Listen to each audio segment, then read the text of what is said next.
Pwede ka ba Ano ma-interview? yun? Pwede. Pwede naman po. Ano sa tingin mo, bakit natalo ko kay Marquez? Siyempre, papasalamat muna ako sa Panginoon, sa lahat ng suporta ng mga Pilipino. Siguro, na sobrang panghi ni Marquez, kaya ako natalo. Pero babangon pa rin tayo, mga kapuso. Salamat. Ano pa po ang sunod ng Malakas tanong? bang suntok ni Marquez kaya ka natulog? Yung suntok Marquez, hindi naman po ganun kalakas. Malakas lang talaga yung panghi niya doon sa shore. Maraming salamat.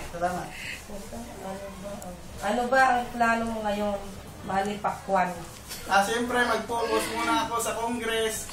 Yan, maraming namatay sa Compostela Valley. Bahala na sila doon. Pero basta ako mag-focus ako sa Congress. Maraming salamat. Sino bang sunod mo kakalabanin o rematch ka ba kay Marquez? Pwede mag-rematch kay Marquez, pero kay Joey Marquez. Yun, salamat po sa maraming tanong. Wala na po ba? Wala na. Maraming salamat. Pindutin ba? Paano ba yan? Pindutin.